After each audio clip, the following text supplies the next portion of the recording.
Shabbat Shalom. My name is Rapha'Yah Renderos, and we're just about to start with this Torah portion. If you have not subscribed, please do so you can get more productions.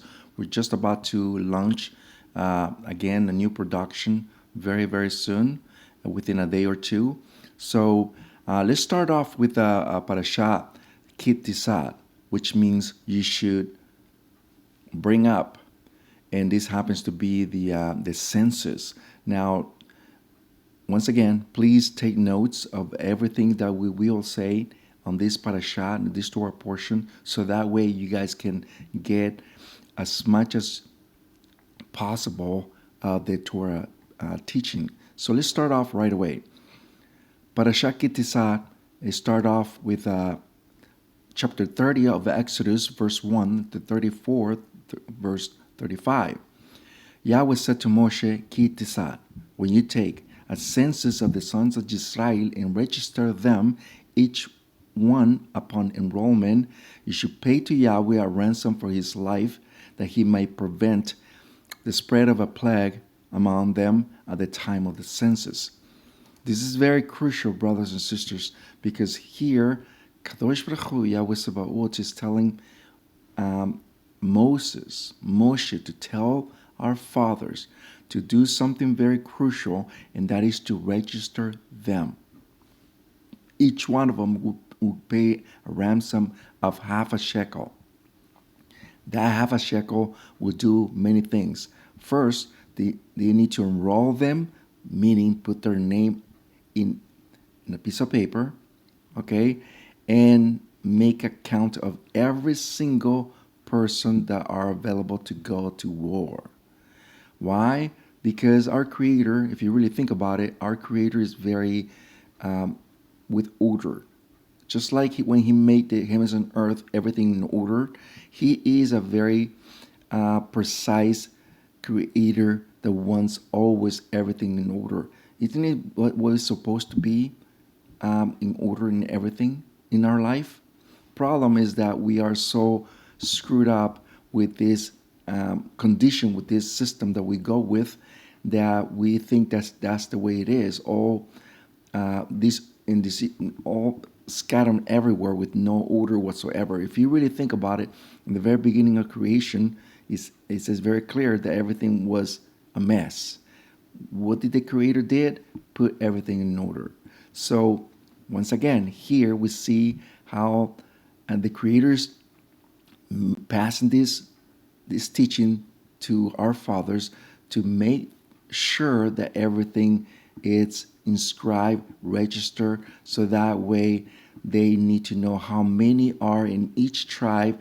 And if you guys remember in the book of Bat Mibad, or Numbers, it's called Numbers in Spanish or in English, or they translate it like that, the scholars, is because it was a number of each one of the tribes of Israel. Chapter 1 of Numbers says very clear that they make a tally of every single tribe. So you can see pretty much one of the reasons why they needed to make a count of every single person. Now, another thing, the census also, they needed to bring this money, okay, to know exactly how many in total. And we know for sure there were about 2+ million people that got out of Egypt. And that's not counting the mixed multitude, okay? Only those who were Israelites. Now, also, we need to talk about the plague. The plague had a lot to do with it, because if you do not make this account your name and also pay the half a shekel, you will bring upon a plague. Do you guys remember David, when he thought to himself, oh, let's go ahead and make a census? Do you guys remember what happened to him? That a judgment came to him. And not only that, it also came a plague right after that. What did he do wrong? The answer is, first of all, Yahweh did not command him to do so. Second, they did not pay the shekel, half a shekel. Those two things brought a plague, and we know the rest of the story. So let's go ahead and continue. And let me just give you an example of this half a shekel. In the time of a Mashiach, Matthew 22, verse 15, look at what they tried to do to him. Then the Perushim, or the Pharisees, went and determined to catch him on something. They wanted him to fall so they can pretty much get him in trouble. Verse 16, so they sent some of their disciples to him along with the Herod's Perushim, saying, Rabbi, we know that you are someone loyal, that you teach with perseverance the way of Allah Almighty. You fear nothing and you are impartial. Basically, what they're telling them is you are non-biased. And that's the way we ought to be nowadays. We need to follow the path, the footsteps of our Mashiach. We need to make sure that we don't yield to the left or to the right. We need to be neutral. Why? Because the world that we're living right now is so scary that we think the right is okay and the left is not okay. And pretty much both of them are always not okay, not right. But the way of Yahweh is always right, the Torah. Now, here, Mashiach knew what they were trying to trap him, and look at what happened. Verse 17, tell us what's your opinion. Is it right to pay tribute to Caesar or not? Yahushua knew their deceptions and said, Why do Torah manipulators prove me? Why do you test me? Why do you try to make me fall where they knew that he was not? Why? Because they already knew their hearts. And of course, we need to understand this, that it is our Mashiach. It is the Mashiach of Israel. So we need to understand how he knew their hearts even before they thought that he didn't know anything. Now, look at verse 20. And he said to them, whose impression is this? And a scribe. And this was an impression that they trying to trap him. They show him a coin, a Roman coin, and scribe in one side was Caesar. Okay, look at what verse 21 said. They said, from Caesar. Then Yahushua said to them, return Caesar what is Caesar, and Ayah Almighty what is Ayah Almighty. So that was a very simple answer and a very difficult question. But our Mashiach gave something for them to say nothing, basically, because they just were stunned and just turned around and left. But in this very event, we have to understand something. Pretty much they wanted him to fall and get in trouble with the Roman Empire. Remember that it was Caesar that was there on the inscription on the coin. Now, the Jewish Encyclopedia says they might have part of or being close aligned with the Sadducees in their opposition to the Pharisees. The rabbis called the Herodians the Betusians. What was the purpose of his presence? And these questions to Joshua, that was the same question we need to have. What was the reason why they went there, and why is it that they were present? Is because they needed to be witness that he was going to deny Caesar. But Mashiach says something very, very basically crucial, very simple. Give what is Caesar to Caesar and give what the Almighty or what Yahweh it is to be given. Always have to be a balance of things, brothers and sisters. Why? Because the Creator has called us to shalom, to peace, not to war. The Mashiach is going to be in war, not us. But we may cause war to the world Why? Because of our witness, because what we believe, because they're always going to be opposed. If they were opposed to our Mashiach, you don't think they're going to be opposed to us? Of course. Look what it says here.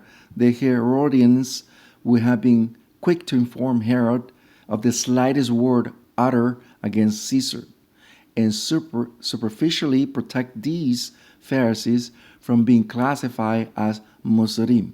Musarim means informants, who were categorized along with the pagans, religious Jews, and meanings, which means heretics. And this is what the Jewish Encyclopedia says. You can check it out for yourself.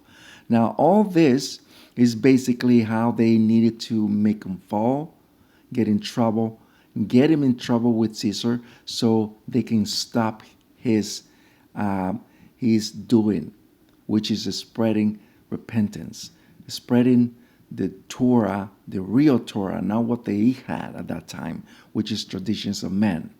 Now look at what it says continuously. Nothing was punished more severely by the Jews than gossip. And this is exactly what they do. And no one was an object of greater contempt than the informer, due to the fact that his actions frequently cause harm and even entail death and destruction. The sages of the Talmud compared the Moser as a what, brothers? As a snake. And this is what the Jewish Encyclopedia says on Moser. Basically, it's something that we already know of, brothers and sisters, because our Mashiach said these things to them. Look at what it says here. Shem Tov Matithiyah, or Matthew 12:34. You snakes, how can you are so bad say nothing good? For the mouth that speaks what overflows in the heart. Do you see what Mashiach said? He said it many, many times. You snakes, you vipers. Why? Because they appear something, but they knew that they were meant for something bad. They wanted him to get in trouble all the time. And this is what Satan, this is what the opposer, okay, is always trying to do to us, to make us fall.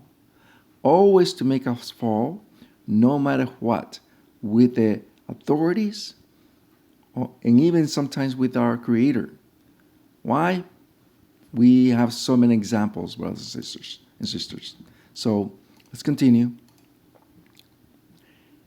Shemot 32 verse 1. When the people saw that Moshe was taking a long time to come down from the mountain, they gathered around Aharon and said to him, be busy and make us Elohim, idols, to go before us. For this Moshe, the man who brought us out of the land of Misraim or Egypt, we do not know what has happened to him.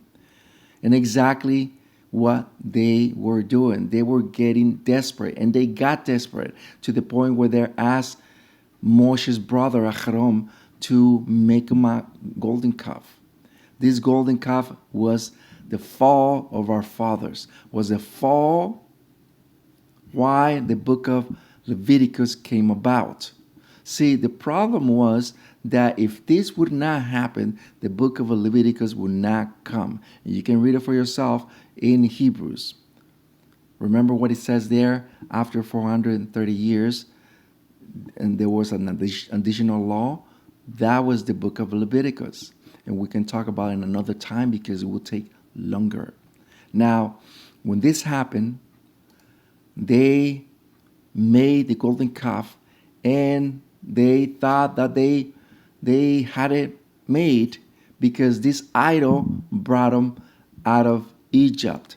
But in reality, that was their fault. And Aharon, you see him here on the right side, was afraid, basically, according to his own words, that they might kill him. 32 verse 5, seeing this, Aharon built a mizbeach, or an altar, before him and proclaimed, tomorrow will be a feast for Yahweh. This same, brothers and sisters, is nothing new, nothing that it was a revelation. This is what I always said. Ecclesiastes 1:9. What it was, it will be again. The history repeats itself, and we can see it pretty much everywhere. Let me give you an example of what I'm talking about.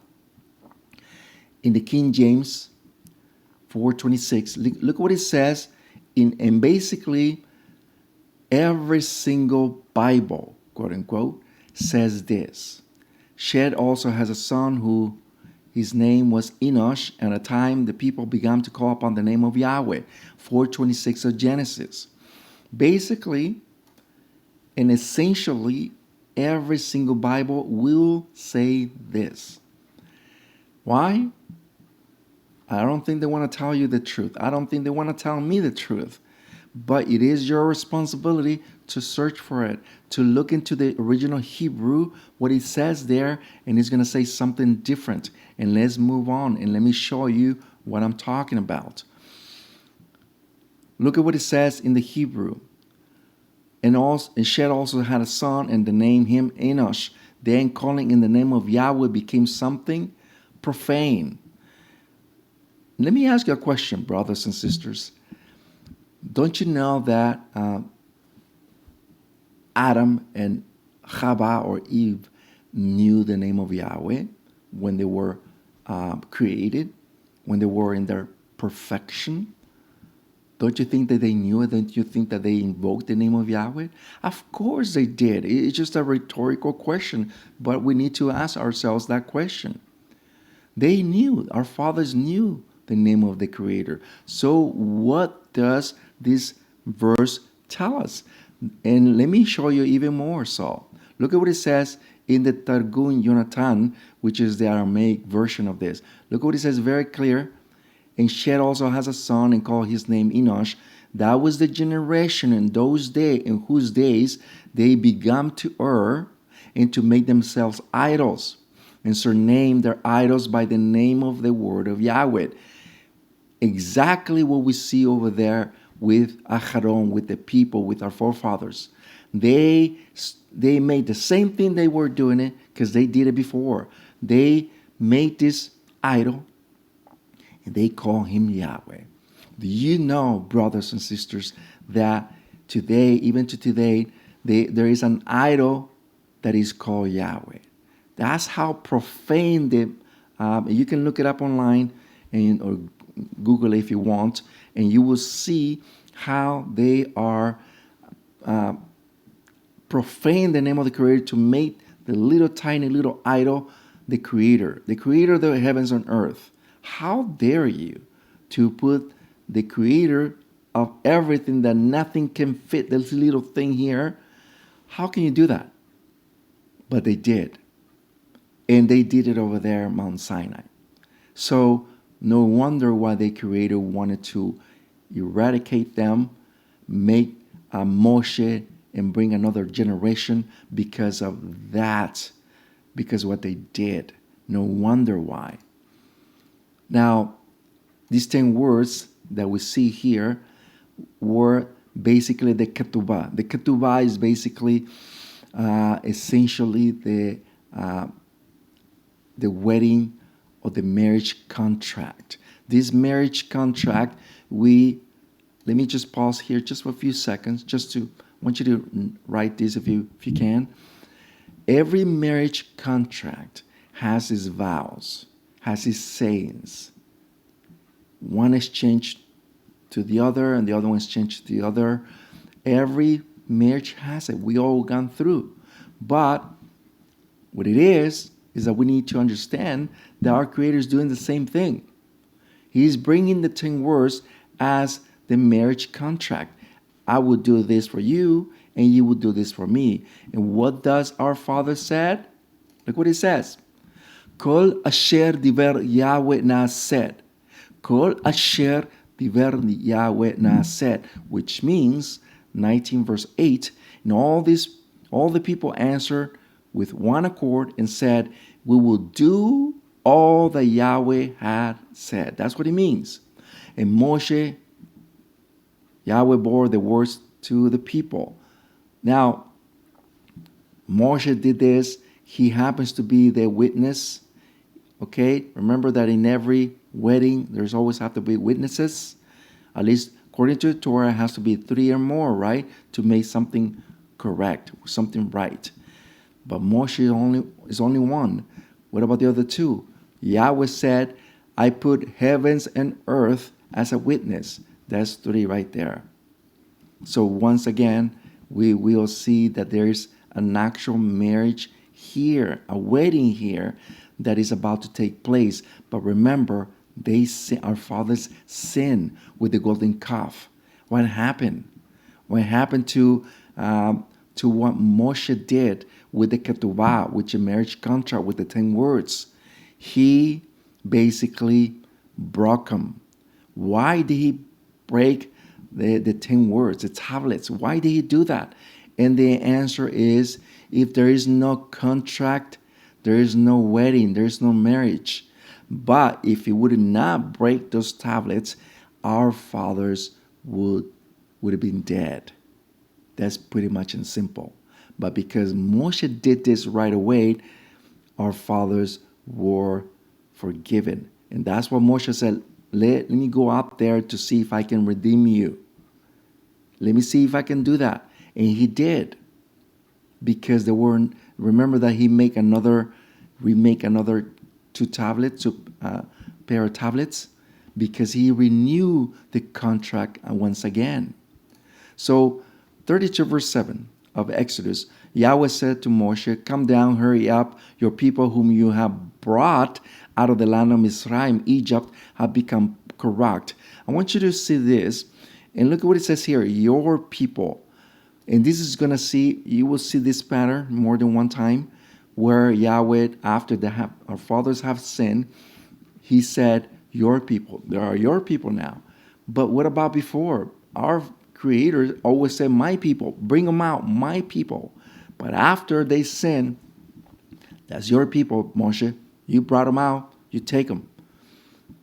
But Moshe always remind Yahweh, that's your people. It is your people. It's not my people. It's your people.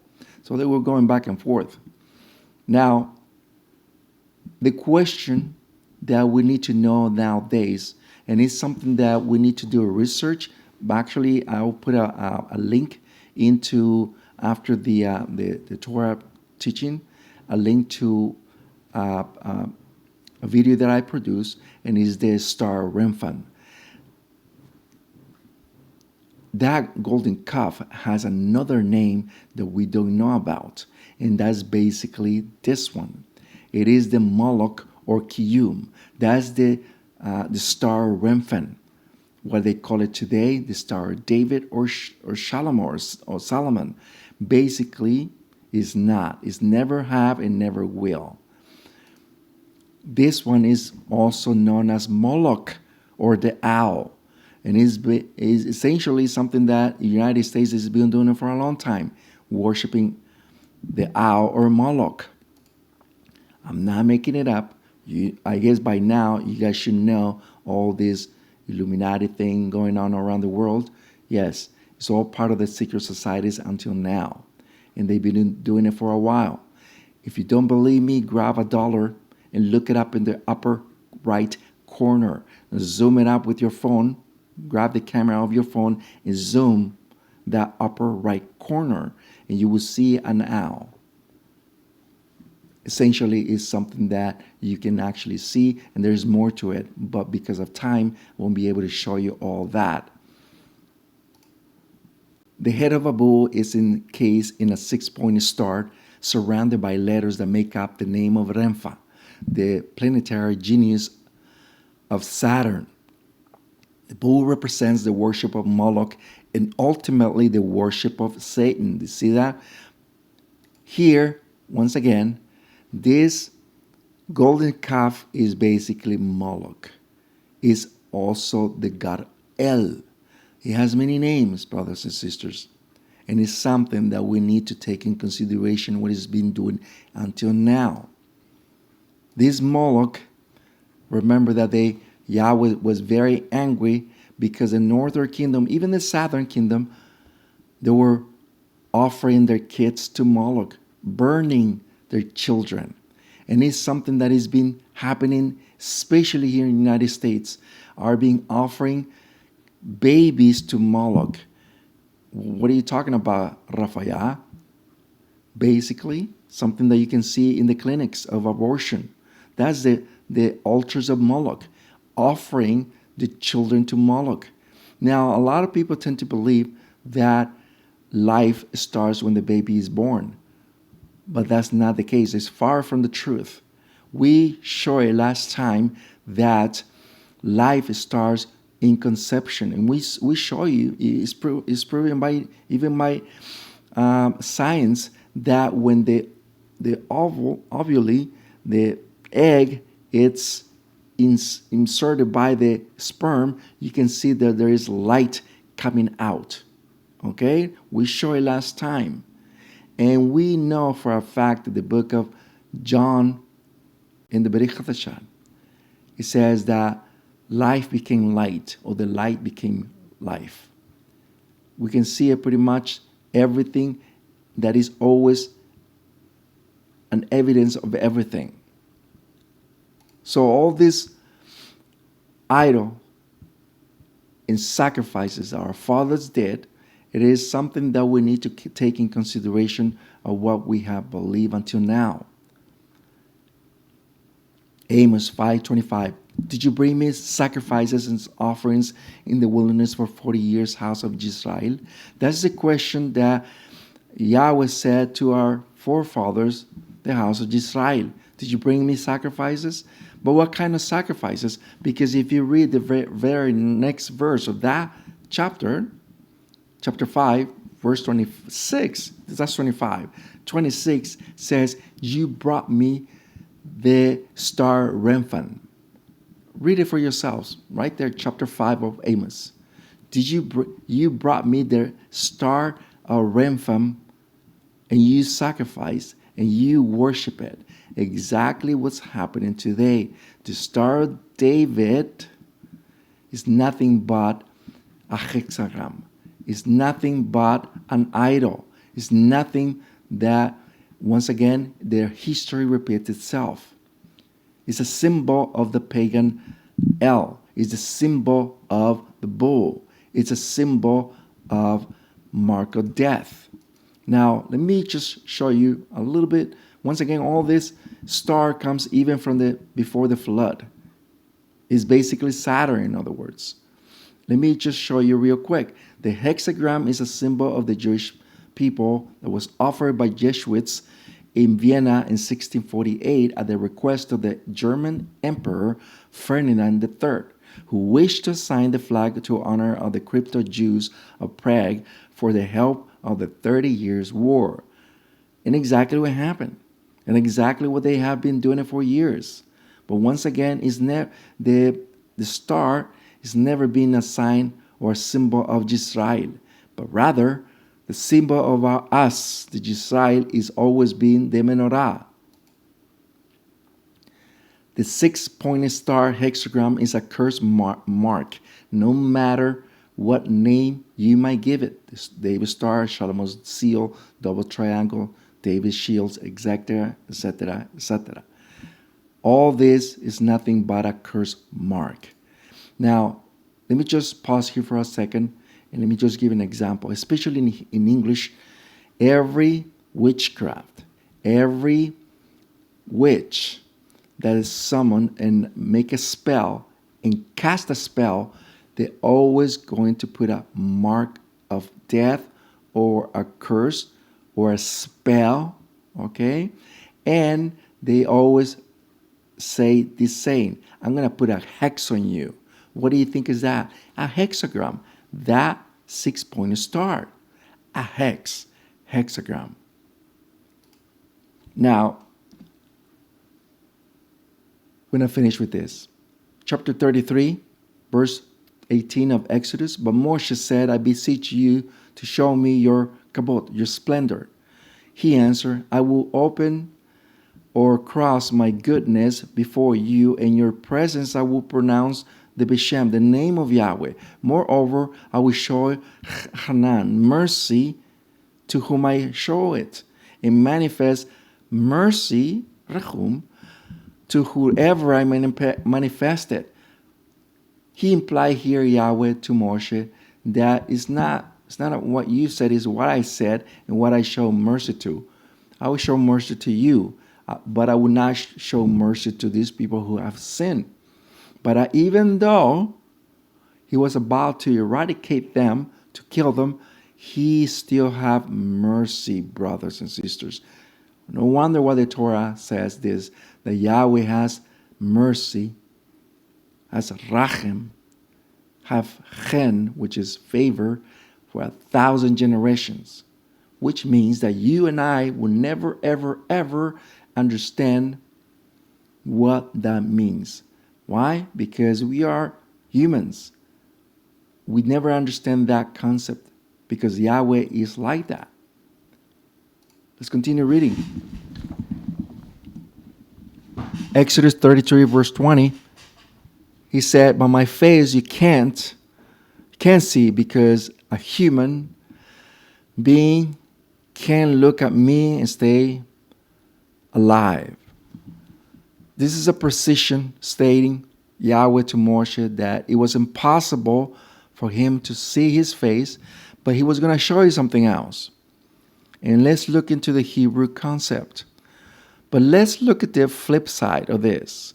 Exodus 33 verse 11, Yahweh spoke to Moshe, it says, Panim el panim, which means face to face, as a man talks to his friend. Let's pause here for a moment. What does it mean by that? We just saw the flip side of that, which is Yahweh said, you can't see my face. But here it states that Yahweh spoke to Moshe face to face, panim el panim. What does it mean by that? And let's look into the wording of the Torah. Some things it might seem like that's what it is, but in reality it's something else. Look at what the Targum Jonathan says of this verse. And Yahweh spoke to Moshe, word for word. And the voice of Yahweh was heard, but the majesty of the face was not seen, as a man converses with his companion. And after the voice that spoke, he returned to the camp and gave the word to the congregation of Israel. Do you see this? It's not that he saw his face, but rather he was speaking like somebody is speaking with another person, but he did not see his face. Why? Because we are, all of us, doesn't matter who you are, we are flesh. We are bones. We cannot stand the majesty, the kabut, steam of Yahweh, because He is light. We aren't. Remember that Adam and Eve, in their perfection, were light. They were able to be, in the presence of Yahweh because they were light. But when they lost that, something changed. Something happened. Different event took over. And now we need to understand all this concept because he did not do that. He wasn't able to do that. Let's look into something else. 34 verse 10 of Deuteronomy or Devarim.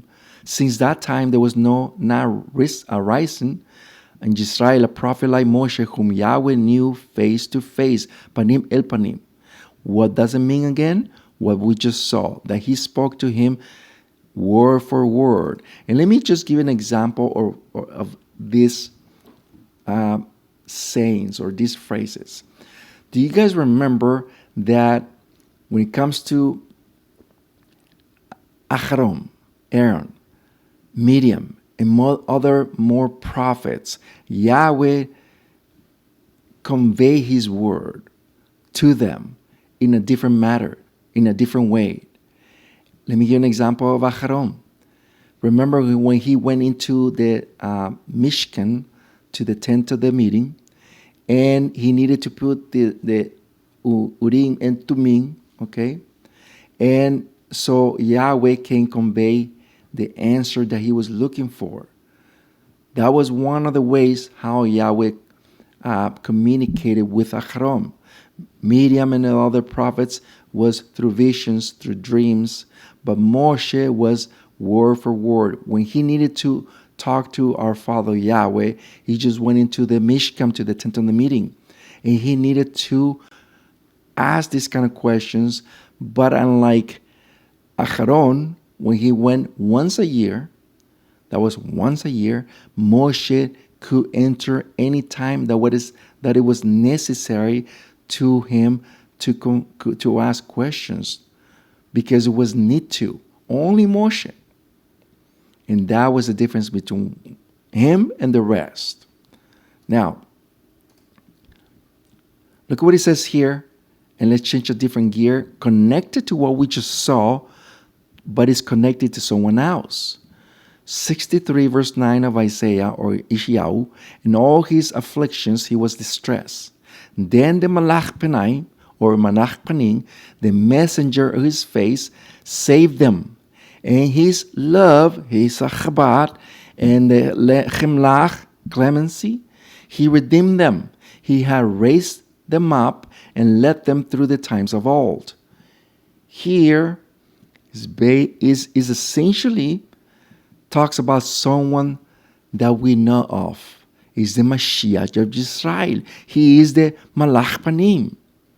We are not making this up, brothers and sisters, but rather we are making this a very, very essential thing. Now, let me just change real quick.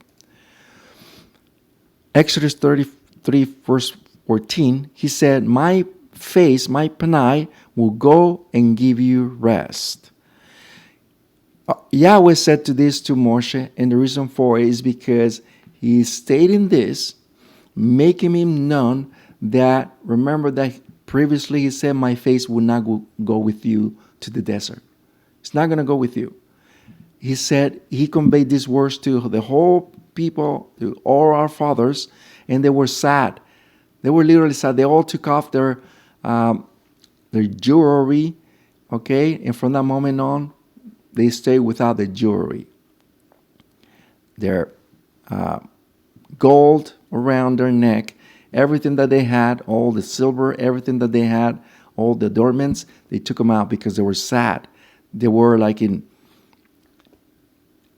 it's like someone just died. And from that moment on, Yahweh changed his mind and said this.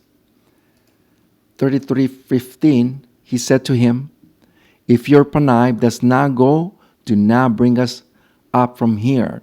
That's what Moshe said. But look what it says, Yahweh, 23 verse 20, I am sending my Malach before you to keep you on the way and bring you to the place that I have prepared. This is the place that it is called today the Eretz Israel, the land of Israel, the land that gives milk and honey. But Yahweh said, my Panai is going to go with you. My face is going to go with you. If you put them together, my messenger, my Malach, that happens to be his Panai, his reflection. Isn't it Mashiach the same thing? Isn't it Mashiach our messenger? The messenger that is giving us the Torah? And exactly what the book of Deuteronomy says, 18:18, which no Jews knows about it. Only rabbis knows about this verse, but it is a forbidden verse that we not want to tell our Jewish brothers. And this concept of Mashiach is being lost for them, not for us. It says very clear that a prophet like you I will raise among your brothers, talking about Mashiach, and you will listen to his words. Exactly what Yahweh said to this Malach. You will listen to the words of the Malach. You see the correlation there? It is essentially for us to understand that nowadays with our Mashiach, we're nothing.